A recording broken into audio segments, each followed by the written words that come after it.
अच्छा, हमारे हाथ में जो स्मार्टफोन है, उससे लेकर आसमान में जो रॉकेट जाते हैं, उन तक, इन सबके पीछे एक अदृश्य शक्ति काम करती है। एक ऐसी पावर जो इन सबको मुमकिन बनाती है, और वो पावर है मैकेनिकल इंजीनियरिंग। तो चलिए आज मिलकर इस कमाल की दुनिया को जरा और करीब से समझते हैं।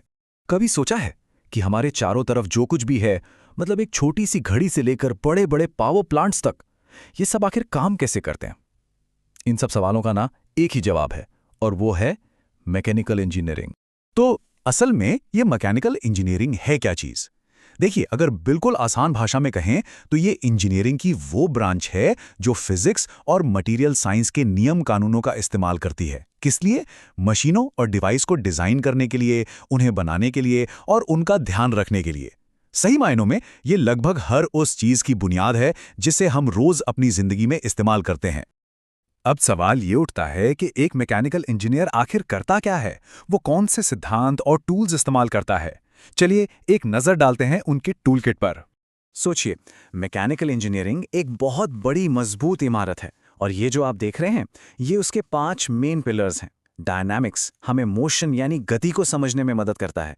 थर्मोडायनामिक्स एनर्जी और हीट का खेल समझाता है। फ्लूइड मैकेनिक्स पानी और हवा जैसे लिक्विड्स के फ्लो को समझने में मदद करता है। स्ट्रक्चरल एनालिसिस से किसी भी चीज की मजबूती का पता चलता है, और मटेरियल साइंस सही चीज के लिए सही मटेरियल चुनने में गाइड करता है।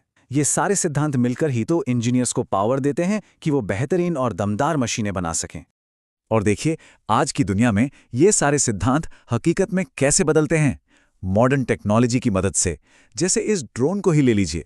सबसे पहले एक आइडिया, कैड यानी कंप्यूटर एडेड डिजाइन पर एक डिजिटल ड्राइंग बनता है। फिर CAE सॉफ्टवेयर से ये टेस्ट होता है कि ये डिजाइन हवा में टिकेगा भी या नहीं। और आखिर में कैम, वो उस डिजाइन को बनाने के लिए मशीनों को इंस्ट्रक्शन देता है। सच कहूं तो ये बिल्कुल किसी जादू जैसा है, जहां कल्पना हकीकत बन जाती है। तो चलिए थ्योरी से आगे बढ़ते हैं, और अब ये देखते हैं कि मैकेनिकल इंजीनियरिंग असल दुनिया में कहां-कहां और कैसे अपना असर डालती है।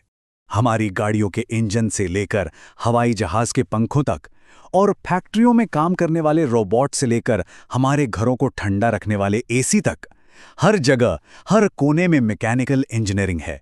इसकी पहुंच इतनी ज्यादा है कि ये इसे एक जबरदस्त और वर्सेटाइल फील्ड बनाती है। और बात यहीं खत्म नहीं होती।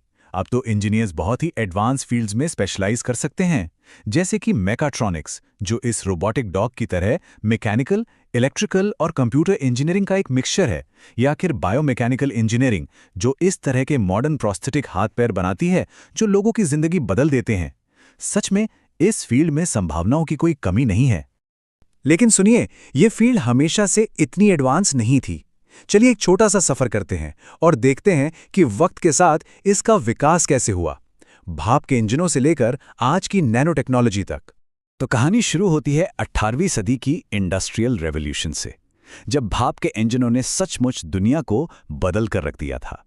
फिर आई 20वीं सदी, जिसने हमें कारें और हवाई जहाज दिए।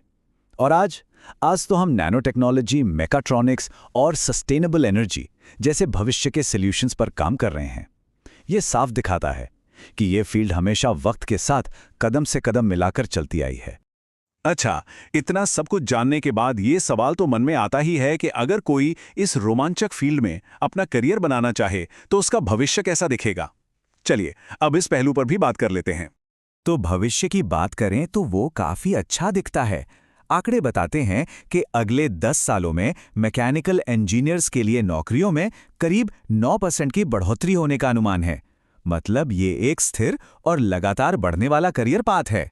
इस फील्ड में एंट्री के लिए आमतौर पर एक बैचलर डिग्री चाहिए होती है, वो भी ABET एक्रेडिटेड प्रोग्राम से।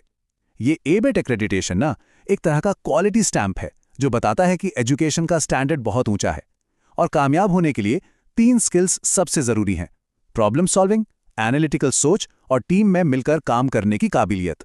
यहां डिजाइन इंजीनियर से लेकर रिसर्च एंड डेवलपमेंट तक कई तरह के रोल्स होते हैं। तो हमने मैकेनिकल इंजीनियरिंग की बुनियाद से लेकर उसके भविष्य तक का एक सफर तय किया। ये एक ऐसी फील्ड है जो लगातार बदल रही है और हमारी दुनिया को भी बदल रही है। और ये सफर हमें एक आखिरी बड़े सवाल पर लाकर छोड़ देता है। जिस रफ्तार से टेक्नोलॉजी आगे बढ़ रही है, जरा सोचिए, इंजीनियर्स की अगली पीढ़ी हमारे लिए क्या कमाल की चीजें बनाने वाली है।